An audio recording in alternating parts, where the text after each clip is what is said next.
Mauro Cid diz que Jair Bolsonaro consultou militares sobre golpe de Estado e ex-presidente decide recorrer da acusação. Supremo Tribunal Federal derruba o marco temporal das terras indígenas. Balanço do IBGE revela que Brasil tem mais bois no pasto do que gente nas ruas. No Dia Mundial do Alzheimer, o país fica sabendo que quase 1 milhão de pessoas sofrem com a doença. Previsão de 3 institutos é que El Niño vai provocar seca e aumentar risco de incêndios e inundações. Na Ucrânia, madrugada foi de novos ataques lançados pela Rússia. Balanço aponta que na Praia de Santos, em São Paulo, mais de 300 prédios estão tortos. E no litoral de Santa Catarina, jovem tenta formar tesouro na areia das praias, com anéis, correntes e moedas perdidas pelos turistas. Agora no Jornal das 22.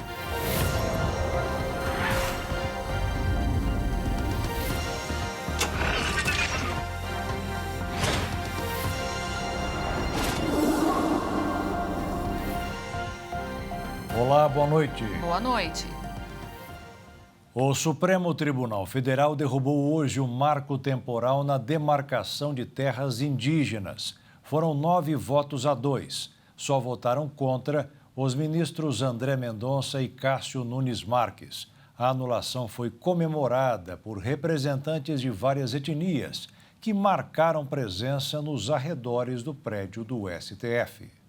Coube ao ministro Luiz Fux dar o voto decisivo para acabar com qualquer expectativa de aplicação do marco temporal. Durante seu voto, Fux afirmou que a Constituição não é imune a interpretações e que as terras indígenas, ainda que não demarcadas, precisam de proteção. Na sequência, foi a vez da ministra Carmen Lúcia votar contra o marco temporal. Seu voto foi em defesa de cuidar da dignidade étnica do povo indígena, que, segundo ela, foi dizimado e oprimido durante 5 séculos de história. Com esses 2 votos, foi consolidada a vitória daqueles que consideram ir contra a Constituição o uso do marco temporal como critério na concessão de áreas aos povos originários. Com a maioria formada, a comemoração dos indígenas que estavam reunidos desde cedo em frente ao prédio do Supremo Tribunal Federal foi grande. A ministra dos Povos Indígenas do Brasil, Sônia Guajajara, também comemorou a decisão do STF. A ministra deu uma declaração diretamente de Nova York, onde acompanha a Semana do Clima e a Assembleia Geral da ONU. E seguimos agora comemorando, celebrando sim essa grande conquista. Foram tantos anos de muitas lutas, muitas mobilizações, muita apreensão para este resultado, porque assim, o resultado que define o futuro da demarcação de terras indígenas no Brasil. Então vamos sim comemorar o resultado dessa grande força dos povos indígenas do Brasil. Na prática, a tese do marco temporal permite que indígenas sejam expulsos de terras que ocupam, caso não se comprove que estavam lá antes de 1988, e não autoriza que os povos que já foram expulsos ou forçados a saírem de seus locais de origem voltem para as terras. Esse entendimento deriva de uma interpretação do artigo 231 da Constituição, que diz: são reconhecidos aos índios sua organização social, costumes, línguas, crenças e tradições, e os direitos originários sobre as terras que tradicionalmente ocupam, competindo à União demarcá-las, proteger e fazer respeitar todos os seus bens.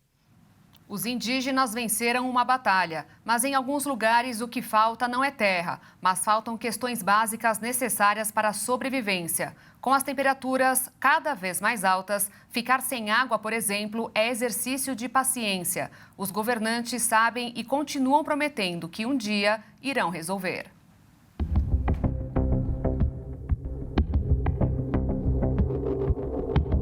Um sol escaldante, temperatura nas alturas, quase 40 graus em Dourados essa semana. E a maior reserva indígena urbana do Brasil, com aproximadamente 20 mil índios há vários dias sem água. Torneiras secas e famílias inteiras sofrendo com a situação. Débora tem que buscar água onde ainda encontra. Com filhos pequenos, o racionamento, mesmo nesses dias de calor, é inevitável. Tenho 2 galões, né? Aí com 2 galões eu pego e vou lá não pegar água. Só nas 2 galões só, para fazer almoço e janta. É só para fazer comida mesmo? É, só para fazer comida. Desde sábado a água não tá vindo na caixa. Só tanta sede se não trazer água lá no NAN, né? Aí tem que guardar um pouco de água. O problema de falta de água na aldeia Bororó foi a queima de um transformador, que interrompeu a transmissão de energia para a central de bombeamento dos reservatórios. E caixas d'água vazias, carteiras escolares também. Na escola Lacuí Roques Nardi, que atende 152 crianças a partir dos 5 anos de idade, as aulas foram suspensas até que o problema de desabastecimento de água e a falta de energia fosse resolvido. A falta d'água nas aldeias é um problema muito antigo e uma reivindicação dos indígenas há décadas. Para se ter uma ideia, há 23 anos atrás foi criada uma CPI na Assembleia Legislativa para apurar a falta de água e a desnutrição indígena. Só que após todo esse tempo, nada saiu do papel. Entra um governo, faz uma promessa. Aí aquele governo fica lá 4 anos, né? Aí sai, vem outro governo com outras promessas. Assim já vai passando 4 anos, passa 8, passa 10, chegamos no 20, né? O problema na aldeia Jaguapiru também é crítico. Porém, era uma questão de substituição do transformador. Enquanto isso, a Prefeitura de Dourados disponibilizou um caminhão-pipa para um atendimento emergencial. Eles mandaram esse pipa para nós e também a Energisa já veio rapidamente para arrumar o transformador para nós, que era um transformadorzinho pequeno. Então tinha mais umas 15 casas, 12, 15 casas que estavam pegando a energia desse transformador.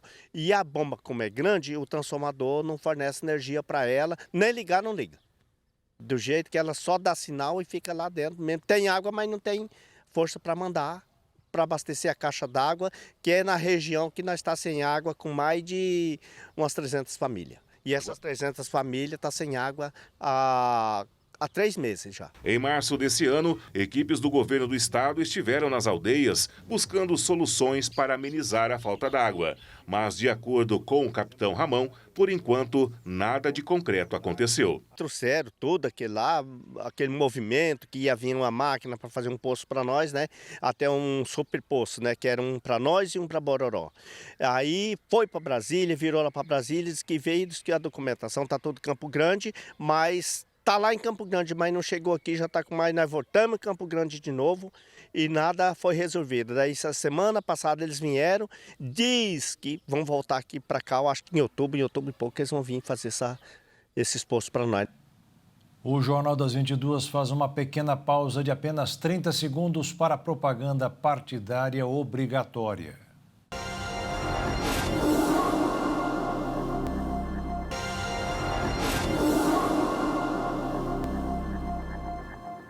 E mais um capítulo da suposta tentativa de golpe de Estado foi escrita hoje. Durante um depoimento de delação premiada, o coronel Mauro Cid informou à Polícia Federal que o ex-presidente Jair Bolsonaro discutiu com a cúpula militar um plano para concretizar um golpe de Estado.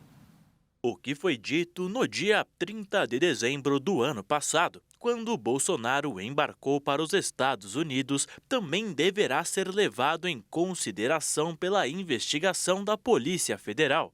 Isso porque, após a derrota nas urnas, o ex-presidente falou algo sobre encontrar uma saída para essa situação e que temos que ter apoio para justificar a tentativa de algo. Essas afirmações só foram levadas em consideração hoje, após o coronel Mauro Cid contar em delação premiada que Bolsonaro discutiu com a cúpula militar um plano para concretizar um golpe de Estado, com documentos elaborados dentro do Palácio do Planalto. De acordo com Cid, o ex-presidente recebeu das mãos de um assessor direto a minuta de um decreto para prender adversários políticos e convocar novas eleições. O coronel da Ativa afirmou que o então presidente apresentou a ideia e pediu apoio aos chefes das Forças Armadas e ministros militares. Nessa reunião, o plano teria recebido o respaldo do comandante da Marinha,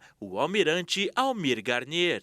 Esse nome pode ser a chave para o avanço da investigação, já que Cid também confirmou que Garnier teria dito a Bolsonaro que sua tropa estaria pronta para aderir a um chamado do então presidente.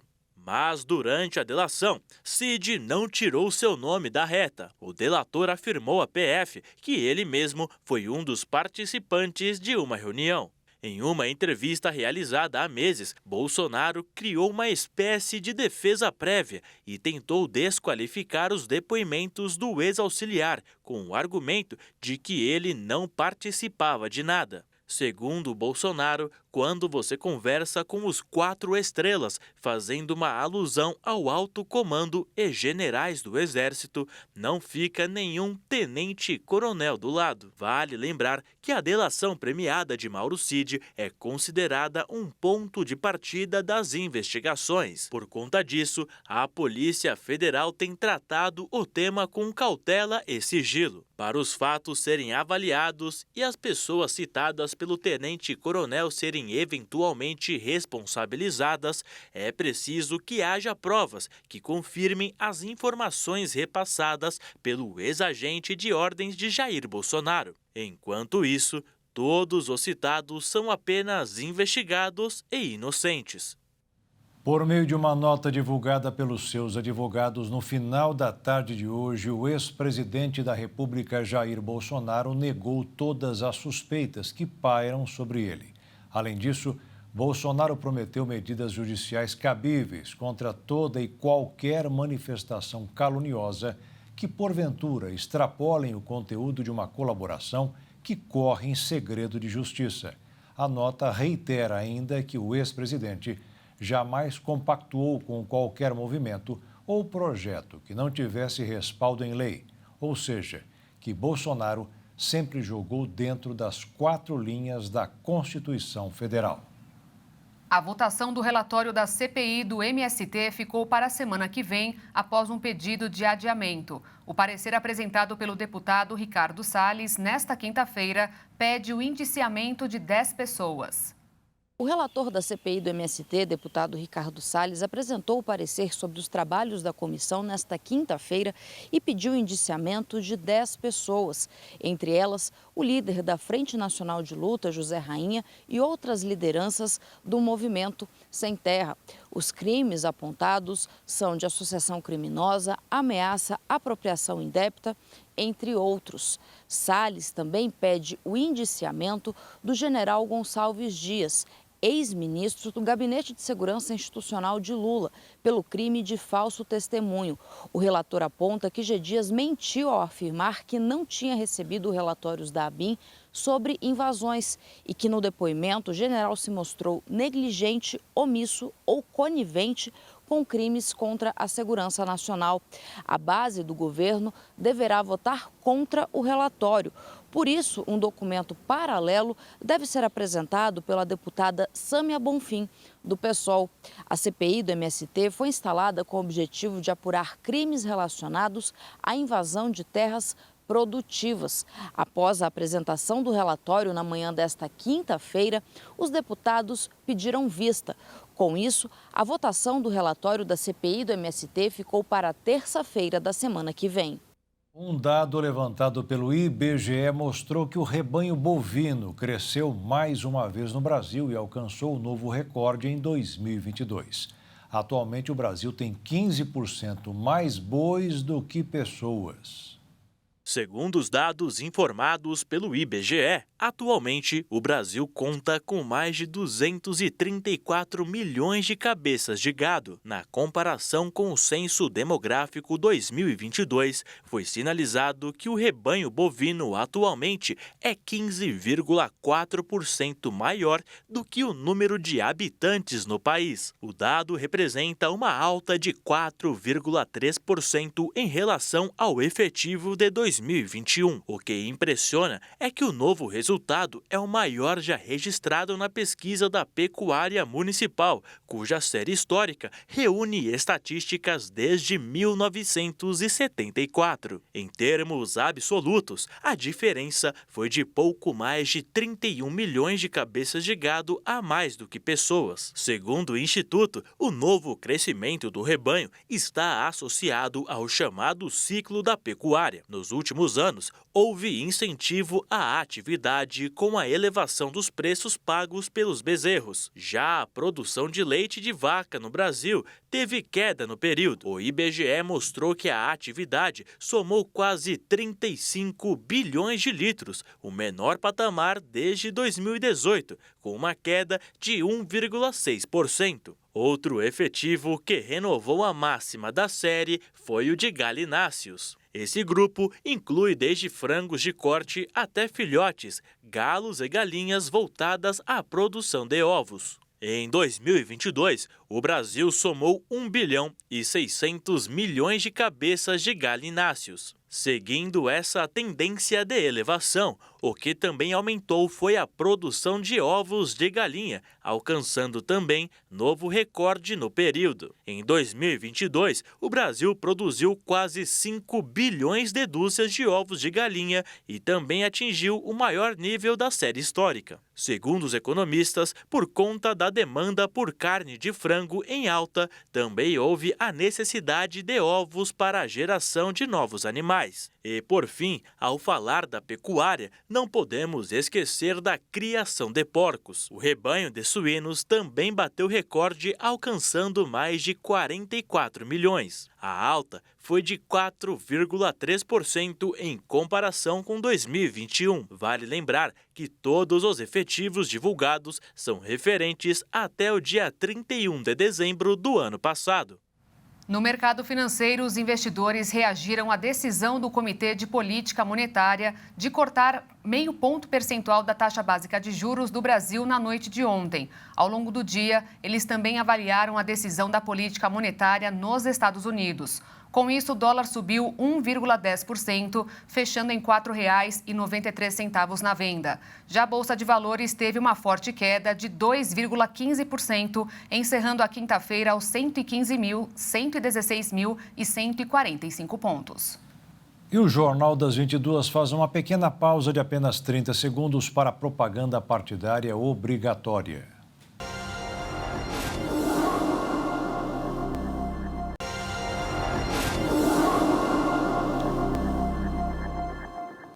A Secretaria de Saúde de Campinas, no interior de São Paulo, confirmou mais uma morte por febre maculosa na cidade. Esse é o 7º óbito em decorrência da doença este ano.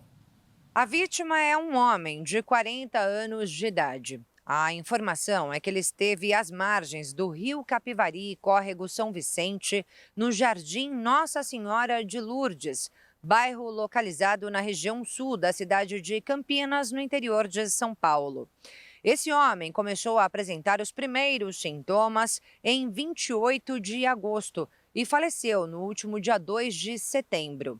A febre maculosa é uma infecção transmitida pelo carrapato estrela infectado, normalmente em regiões de vegetação com a presença de cavalos e capivaras. Eu conversei com um especialista que traz mais informações sobre a doença, seus sintomas e prevenção. Acompanhe. A febre maculosa ela é uma doença causada pela picada do carrapato. É também conhecida como doença do carrapato. Ela é uma doença infecciosa, muitas vezes febril, aguda e de gravidade variável. É importante dizer que a transmissão através do carrapato deve ocorrer quando o carrapato permanecer na pele fixada por pelo menos 4 horas. Os sintomas mais comuns são febre, dor de cabeça, mal-estar, muitas vezes dores musculares, dor nas articulações, náuseas, vômitos, em alguns casos. O tratamento é feito à base de antibióticos, tetraciclina ou clorofenicol. Não existe vacinas, portanto, é importante que a pessoa se proteja contra a febre maculosa. Como a pessoa pode se proteger? Através de uso de roupas longas, com mangas compridas, calças compridas, de preferência de cor clara, para facilitar a identificação do contato com o carrapato no corpo. Nas áreas rurais, evitar deitar em gramas. As gramas devem ser aparadas para facilitar a identificação de carrapatos, uso de carrapaticidas em animais, em gados, né? E observar qualquer sintoma ou qualquer caso na região, procurar o posto mais próximo ou hospital e de preferência, atendimento médico.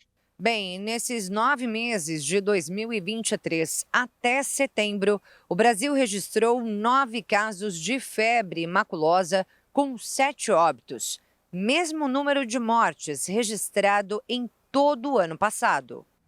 O fenômeno El Niño deverá provocar este ano períodos de seca, incêndios e inundações, de acordo com Institutos Nacionais de Pesquisa Meteorológica. Uma situação que parece já ter começado, com várias capitais batendo recordes de temperaturas altas.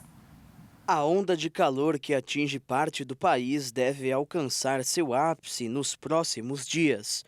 E o final de semana promete ser de sol e baixa umidade. Cidades de todo o país podem alcançar as maiores temperaturas já vistas no ano. A expectativa é que faça 35 graus em Curitiba, 38 graus em São Paulo, 41 graus no Rio de Janeiro e 43 graus em Cuiabá. Nesta semana, outras 3 capitais brasileiras, Campo Grande, Boa Vista e Goiânia, registraram seus recordes de calor para o ano. Na capital de Mato Grosso do Sul, a temperatura máxima registrada na quarta foi de 36 graus. Na Goiânia, os termômetros passaram dos 38 graus. E na capital de Roraima, a temperatura chegou aos 40 graus. O aumento da onda de calor que afeta o Brasil fez o Instituto Nacional de Meteorologia aumentar o nível do alerta para vermelho, o que significa um grande perigo. Os estados de Minas Gerais, Paraná, Rio de Janeiro, São Paulo, Mato Grosso, Pará, Goiás, Mato Grosso do Sul e Tocantins foram incluídos nessa classificação. A elevação dos termômetros tem relação direta com o El Niño, que ganha força a cada dia que passa. Alguns pesquisadores já observam uma evolução semelhante ao do El Niño de 1997, o pior de todos os tempos. De acordo com especialistas, o que estamos presenciando ao longo das últimas semanas é um sinal do que pode acontecer com maior intensidade daqui até o início de 2024. Os especialistas também afirmam que fenômenos como os que ocorreram no Brasil neste inverno, a onda de calor que atingiu a Europa e as enchentes que devastaram a Líbia, não são situações isoladas. Em dias muito quentes, é preciso ter certos cuidados na hora de praticar atividades físicas para não correr o risco de passar mal. Atividade física é fundamental em todas as estações do ano, mas nesse calor, se não for feita de forma adequada, pode trazer riscos para o nosso corpo. Pessoas que sentem náuseas, tontura, chega a pessoa até desmaiar. O corpo é uma máquina, se a gente não trabalhar de acordo, a gente vai se sentir mal. Parar de se exercitar nunca é a solução, mas podemos tomar algumas precauções. Se alimentando bem, hidratando também. E também vindo com roupas apropriadas. Esse calorão tem dado o que falar, ou seja, hidratação é o essencial para a saúde do nosso corpo. A água pura mesmo, a água mineral, a água tratada, que pode ser gelada, né, para trazer o frescor necessário. Além disso, existem algumas outras alternativas, né, como sucos naturais feitos com as frutas e alguns chás naturais também que podem ser gelados, mas isso a gente orienta não adicionar o açúcar. Segundo o nutricionista Anderson Rosbach, para ter mais disposição na hora de fazer a atividade física, é preciso evitar alimentos ultraprocessados. Por ter uma grande quantidade de gordura e açúcar que traz uma certa indisposição por conta da sua dificuldade de digestão, né? Assim como algumas frituras, aqueles alimentos que têm uma quantidade de gordura visível ou que a gente reconheça que tenha um excesso de açúcar. De cada 4 adultos, 1 tem pressão alta no Brasil. Depois de divulgar o número, a Organização Mundial da Saúde informou que o que mais causa preocupação é a falta de controle da doença.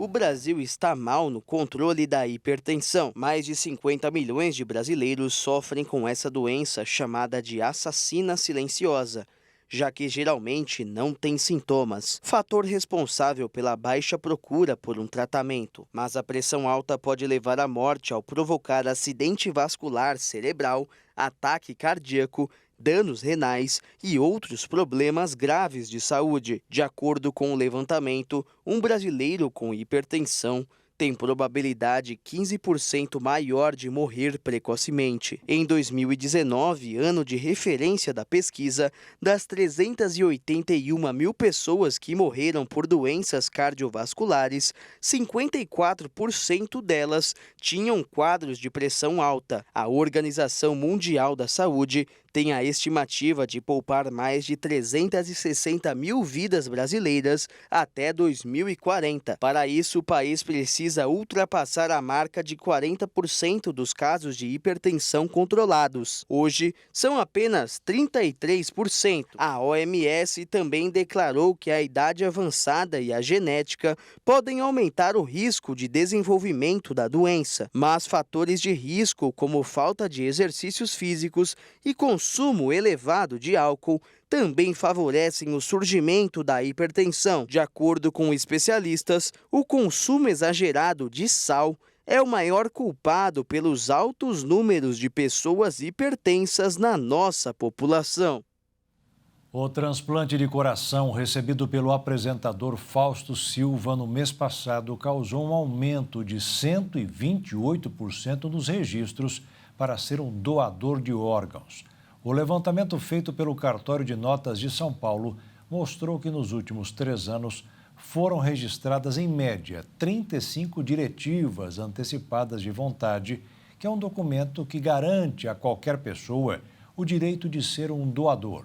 Mas, após o transplante de Faustão, mais de 80 documentos foram registrados, um número que deve ser superado nos próximos meses. E veja a seguir, balanço aponta que na Praia de Santos, em São Paulo, mais de 300 prédios estão tortos. E ainda em Santa Catarina, jovem tenta formar tesouro na areia das praias com anéis, correntes e moedas perdidas pelos turistas.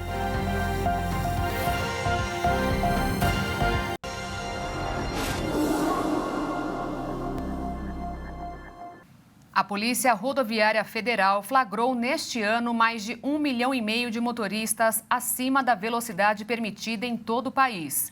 Mesmo com a medição sendo feita até esse mês de setembro, o número já é quase 25% maior do que o registrado em todo o ano passado. As imagens captadas pelos radares da PRF mostraram diversos motoristas acelerando a até 200 km por hora. Segundo a Organização Mundial da Saúde, a cada 1% a mais na velocidade média, sobe em 4% o risco de um acidente fatal. Um dos trechos que corta a cidade de Anápolis, no interior de Goiás, foi onde os motoristas mais pisaram no acelerador. A placa indica uma velocidade máxima de 60 km por hora, mas que foi pouco respeitada. Os condutores aceleraram até mais de 140 km por hora. A PRF pediu aos brasileiros que dirijam com mais prudência. Isso vai diminuir a quantidade de acidentes e, claro, salvará a sua vida. Em uma cidade com um trânsito intenso como o Rio de Janeiro, o que não falta é motivo para acidentes e mortes de pedestres ou motoristas. O Instituto de Segurança Pública informa que o estado do Rio registrou uma média de 58 acidentes de trânsito por dia no primeiro semestre do ano. Esse número tem sofrido aumentos nos últimos anos e nos primeiros 6 meses de 2023, o valor ultrapassou a marca de 10 mil. A grande maioria aconteceu no município do Rio aos domingos, principalmente na Avenida Brasil, que lidera o ranking. A segunda via com mais acidentes foi a Avenida das Américas, na Barra da Tijuca, na Zona Oeste. O levantamento mostra que a cada 24 horas são registrados 7 atropelamentos e a falta de passarelas ou faixas de pedestres pode representar um dos motivos. Outras causas também são apontadas, como imprudência, excesso de velocidade, irresponsabilidade e falta de sinalização. Todos esses dados foram apresentados nesta Semana Nacional do Trânsito, momento em que o Detran intensifica as ações de educação e conscientização. E para quem prefere seguir em frente em uma bicicleta, escapando do trânsito parado e melhorando a qualidade de vida, muitas vezes surgem problemas no caminho. Em uma cidade com mais de 100 quilômetros de ciclovias, por exemplo, a infraestrutura para estacionar esse veículo deixa a desejar. Eles têm um formato de U invertido, 80 centímetros de altura e 80 centímetros de largura. São os paraciclos, um local para colocar a corrente e prender a bicicleta. No centro de Campo Grande tem vários. Alguns usam, outros não. É o caso do William, que tem uma boa razão para ficar com o pé atrás. Eu tranquei a bicicleta aqui no centro, pelo centro mesmo, aí me roubaram. Mesmo no paraciclo? Isso. A Agência Municipal de Planejamento Urbano não tem um levantamento de quantos paraciclos existem na capital, mas está com um projeto para incentivar a implantação de mais equipamentos. O objetivo é incentivar a instalação de estacionamentos de bicicletas seguros e eficientes, que realmente o ciclista possa ter um lugar para estacionar a bicicleta, e a gente quer estimular o uso da bicicleta. A coordenadora do Grupo Técnico Cicloviário diz que existe uma diferença entre paraciclo e bicicletário. O paraciclo é esse mobiliário urbano, onde o ciclista prende a bicicleta, onde ele fixa a bicicleta. E o bicicletário já é um espaço maior, é um estacionamento com vigília. A gente recomenda que o paraciclo seja para um estacionamento mais rápido. A pessoa estaciona, resolve o que tem que fazer e volta, e sua bicicleta está ali. Agora, um estacionamento para um período mais longo de tempo, onde a pessoa vai deixar o dia inteiro ou vários dias, aí corre o risco da bicicleta ser furtada, e aí a gente recomenda que tenha essa vigília. Estabelecimentos particulares também devem ter o paraciclo, ou então um local reservado e com segurança para deixar as bicicletas. A gente tem a Lei 258 de março de 2015, que exige estacionamentos para bicicleta em shopping, supermercado, bancos e congêneres, numa proporção de 10% das vagas de estacionamento para carro. O Leonardo usa todo dia a bicicleta. São 14 quilômetros ida e volta para o trabalho. No espaço onde eu trabalho tem lugar para deixar a bicicleta. Quando eu vou sair pelo centro, geralmente eu vou a pé. Eu deixo a bicicleta lá e ando a pé. Uma nova lei vai certificar iniciativas de empresas que promovam a inclusão de mulheres vítimas de violência doméstica no ambiente de trabalho. O selo, chamado Empresa Amiga da Mulher, poderá ser um diferencial nos processos de licitação e contratos com a administração pública. Para ter direito, será preciso pelo menos 2 destas medidas: reservar 2% do quadro para mulheres vítimas de violência doméstica e familiar, ampliar a participação feminina nos cargos da alta administração, promover capacitação sobre proteção dos direitos da mulher e garantir a equiparação salarial entre homens e mulheres que ocupam os mesmos cargos. O selo terá validade de 2 anos. E hoje é o Dia Mundial da Conscientização do Alzheimer. Somente no Brasil, quase 1 milhão de pessoas sofrem com essa doença. A doença de Alzheimer, que atinge mais de 966 mil pessoas no Brasil, é a forma mais comum de demência neurodegenerativa em pessoas de idade. A causa é desconhecida, mas acredita-se que seja geneticamente determinada. No último levantamento realizado pela Associação Brasileira de Alzheimer, somente no Brasil, 1.700.000 pessoas têm algum tipo de demência e outros 2.300.000 sofrem com algum tipo de declínio cognitivo com sintomas relacionados à memória. Um outro dado preocupa os cientistas, já que em uma estimativa demonstra que em 2050, mais de 5 milhões de brasileiros com 60 anos ou mais poderão conviver com a demência. A pesquisa foi realizada com 5.249 indivíduos com 60 anos ou mais de idade. Os participantes foram classificados como função cognitiva normal, comprometimento cognitivo não demência e, por fim, demência. Os dados preocupam principalmente por 2 fatores: o aumento do envelhecimento da população e o peso que recai nos familiares de pessoas com Alzheimer, em geral mulheres, relacionado ao cuidado dos parentes. Outros dados apresentados pelo painel mostram que fatores como idade, escolaridade e gênero podem ter efeitos sobre a prevalência da demência. Dessa forma, pessoas com mais de 80 anos ainda representam a maior parte, ou seja, 77% dos casos de demência. 21% entre aqueles com 85 a 89 anos e quase metade, 43% dos casos, na faixa acima de 90 anos. Além do peso no orçamento familiar, os cuidados de familiares com demência representam uma sobrecarga maior para as mulheres, uma vez que elas representam 9 em cada 10 dos cuidadores informais. O Ministério da Saúde afirma que oferece tratamento integral e gratuito aos pacientes com Alzheimer. O diagnóstico no paciente que apresenta problemas de memória é baseado na identificação das modificações cognitivas específicas. Para o diagnóstico, são ofertados exames físicos e neurológicos, acompanhados de avaliação do estado mental para identificar os déficits de memória e de linguagem, entre outros. A arrecadação federal caiu pelo 3º mês seguido. Em agosto, a União recebeu quase 173 milhões de reais, uma queda de 4% em relação a agosto do ano passado. Mesmo assim, foi o segundo melhor resultado para um mês de agosto dos últimos 28 anos. Segundo a Receita Federal, o valor acumulado do ano está em R$1,5 trilhão de reais, 0,8% a menos do que em 2022. As inundações que devastaram a Líbia forçaram o deslocamento de pelo menos 43 mil pessoas, além de ameaçar a preservação de ruínas de mais de 2.000 anos. Até o momento, mais de 3.300 pessoas morreram em todo o país.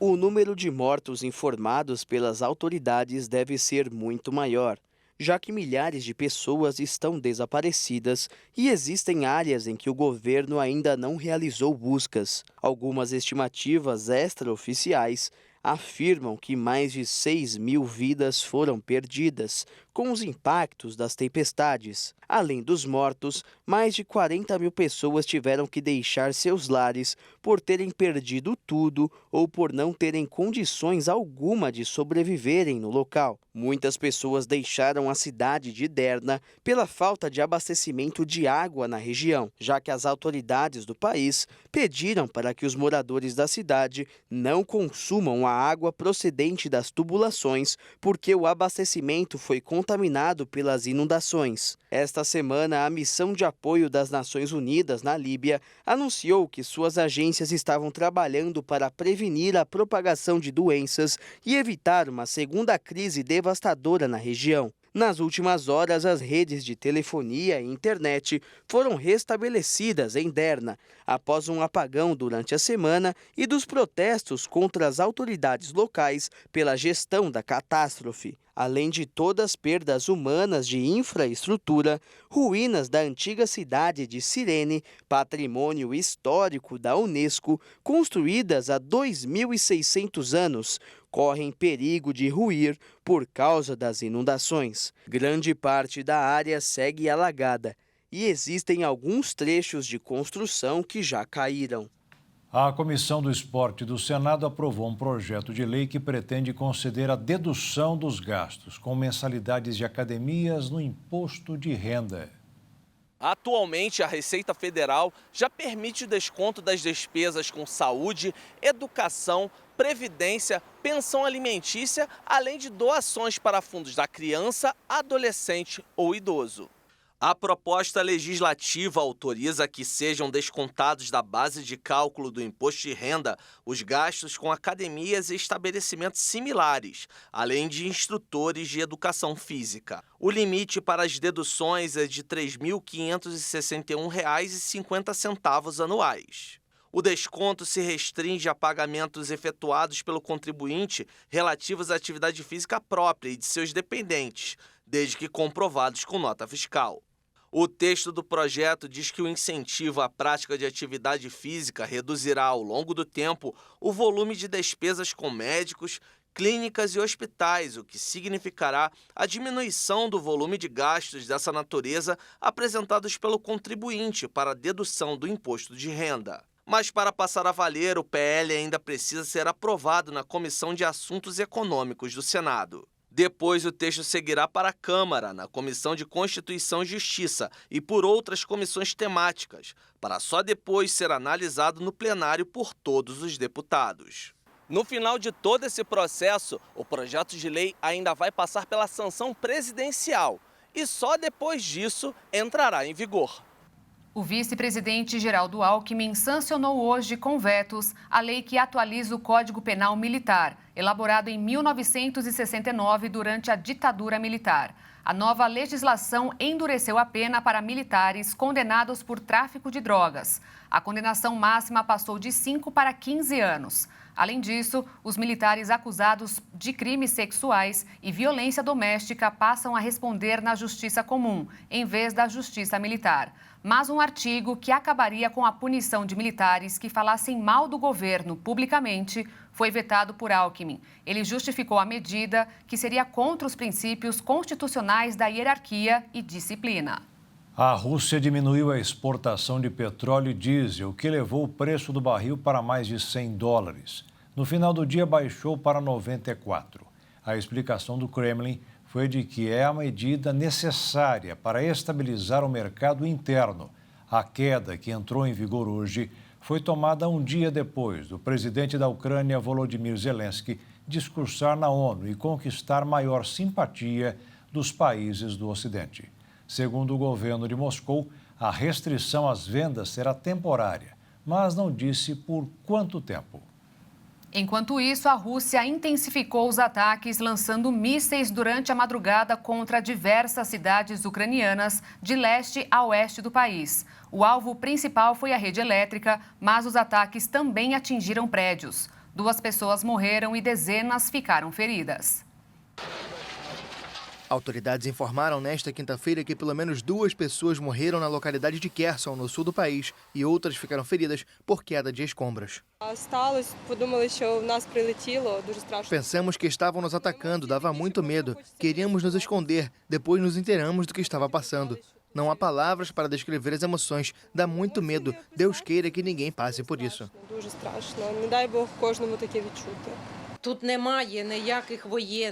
Aqui não há soldados em nenhum lugar, isso é uma casa, pessoas moram aqui, não sei por que fazem isso. Autoridades também reportaram ataques nas regiões de Rivne e Leópolis, além de Kharkiv, perto da fronteira com a Rússia. O exército ucraniano afirmou que foram derrubados 36 dos 43 mísseis russos lançados durante a noite. E o presidente da Ucrânia, Volodymyr Zelensky, visitou Washington nesta quinta-feira pela 2ª vez desde o início da guerra com a Rússia. O objetivo de conseguir mais ajuda do governo dos Estados Unidos, que apoia o país na guerra contra a Rússia. O presidente ucraniano Volodymyr Zelensky e sua mulher, Olena, chegaram à Casa Branca na tarde desta quinta-feira. Eles foram recebidos pelo presidente americano Joe Biden e sua mulher, Jill. O encontro com Biden ocorre em meio a crescente oposição no Congresso à continuação do financiamento dos Estados Unidos para o esforço de guerra ucraniano. Zelensky obteve em Washington garantias de que receberá armas de defesa aérea na guerra contra a Rússia, mas ele deixará os Estados Unidos sem os mísseis de longo alcance que queria. Uma startup de chips cerebrais do bilionário Elon Musk, chamada Neuralink, anunciou que vai começar o primeiro teste de seu implante em seres humanos. A empresa liberou um formulário para receber candidaturas de pacientes com paralisia que tenham interesse em participar do estudo. Em um comunicado, a Neuralink afirmou ter recebido a aprovação de um conselho independente para começar a recrutar interessados no teste. Em maio, a Agência de Alimentos e Medicamentos dos Estados Unidos já tinha autorizado os estudos. Podem se candidatar as pessoas com paralisia decorrente de lesão da medula espinhal cervical ou esclerose lateral amiotrófica, que tenham mais de 22 anos e que recebam o suporte de um cuidador. Inicialmente, a meta é permitir que pacientes controlem um teclado de computador usando os pensamentos. A startup de Musk diz que o objetivo do estudo é testar a segurança e eficácia do chip, criado para permitir que dispositivos externos sejam controlados com o pensamento, e do robô cirurgião, que será usado para colocar cirurgicamente os fios ultrafinos e flexíveis do implante N1 em uma região do cérebro que controla a intenção do movimento. Santos, um dos litorais mais famosos de São Paulo, conta com um problema crônico em suas construções civis. Um levantamento mostrou que no município, mais de 300 edifícios estão tortos.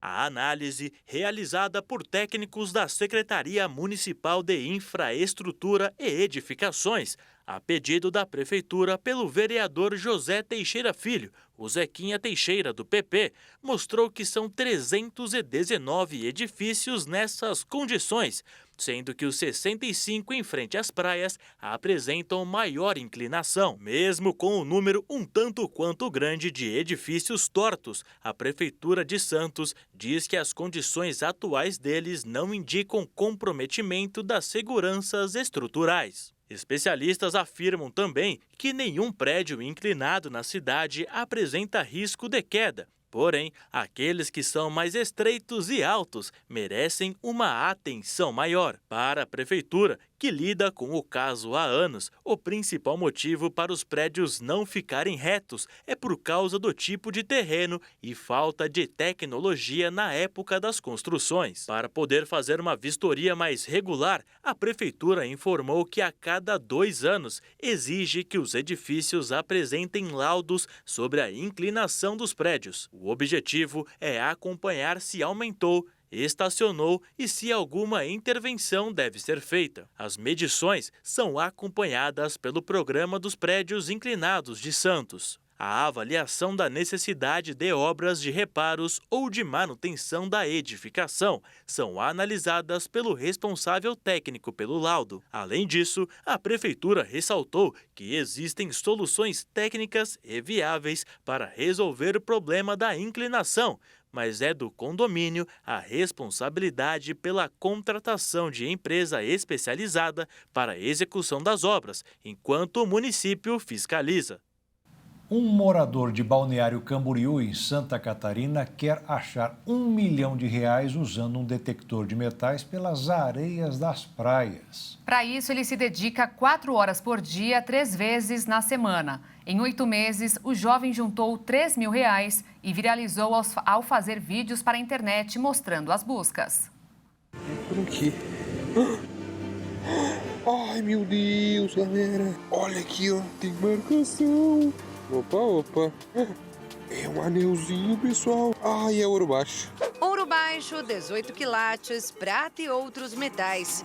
Esses têm sido os achados de Matheus nas praias de Balneário Camboriú, em Santa Catarina.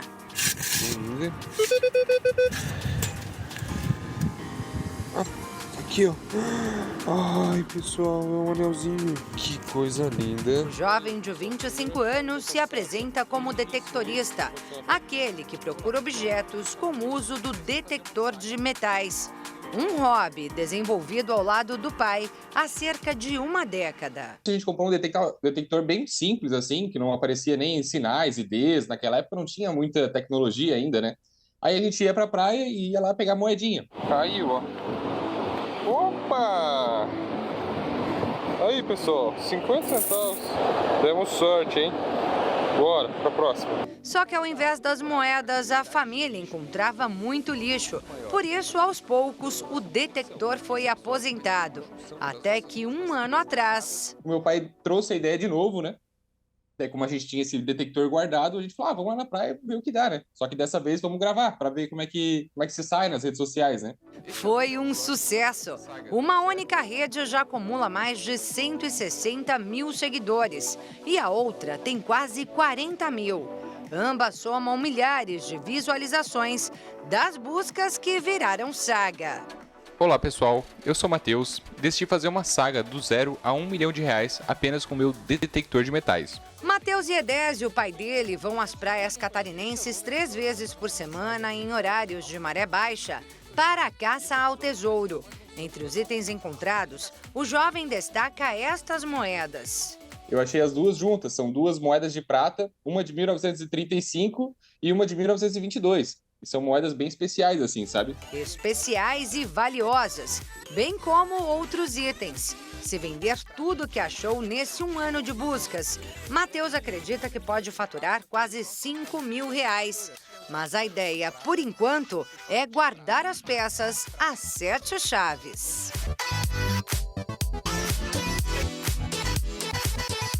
Bem, depois dessa história inusitada, muita gente deve estar se perguntando como é que funciona um detector de metais. Será que é fácil de usar? Quanto custa? Existem variações? Aqui nesta loja de pesca, na região central de São Paulo, há pelo menos 4 modelos que variam aí entre 500 e 5 mil reais, a depender da precisão. E esse mais caro detecta apenas ouro. O restante detecta qualquer tipo de metal. O André tem um aqui nas mãos, ele que é subgerente da loja, vai mostrar pra gente como é que funciona, André. Então, Clara, chegou na região, ligou o detector, tá praticando o hobby, tá na praia, por exemplo, aproveita para ficar rico. Vai passando na superfície e ele vai dar os sinais de detecção. Talvez na superfície ou na profundidade de mais ou menos de 10 a 25, 30 centímetros. E pode ser que seja um pedaço de alumínio, um ferro, um prego ou quem sabe uma correntinha, uma aliança. Esse detector mostra no visor que tipo de objeto pode estar sob a areia. Pedras preciosas, alianças, o alumínio. E esse daqui praticamente é mais para as moedas. Quando chega mais perto do objeto, o ruído muda? O ruído fica um pouco mais sonoro, um pouco maior. E você vem, leva uma pazinha, né? E você começa a cavucar, raspar e de repente você encontra um objeto. Usamos aqui, por exemplo, uma moeda, né? André diz que não é tão simples usar o aparelho. Leva tempo para entender suas funcionalidades e diferenciar seus sinais sonoros. Mas mesmo depois de aprender tudo, segundo o especialista, sempre é preciso contar com a sorte. Então você vai muito também de ter a força de vontade e falar, será que aqui eu vou arriscar, cavucar a terra e perder um tempinho? Pode ser que eu ganhe na loteria, ou pode ser que não também. Na dúvida, parece ser melhor tentar. Só nessa loja, as vendas de detectores de metais quadriplicaram do começo do ano para cá. Pelo visto, muitos estão mesmo atrás de um tesouro perdido que Matheus já encontrou. Entre seus achados, ele diz que o que há de mais valioso é o contato que tem com o pai durante o detectorismo. É muito bom estar com ele lá, né? Ele presente comigo, a gente junto, caçando tesouro, eu criei uma história, né? Quero aproveitar cada momento com ele, sabe? Cada momento que eu tô lá com meu pai na praia é mágico e único. Com isso, com certeza, estreita nossos laços, né? A gente fica muito mais próximo. Opa! Aí, pessoal, 50 centavos. Demos sorte, hein? Bora, pra próxima. E o Jornal das 22 termina aqui. Obrigada pela sua companhia, um ótimo fim de noite para você e até amanhã. Uma boa noite, fique na paz. Tchau.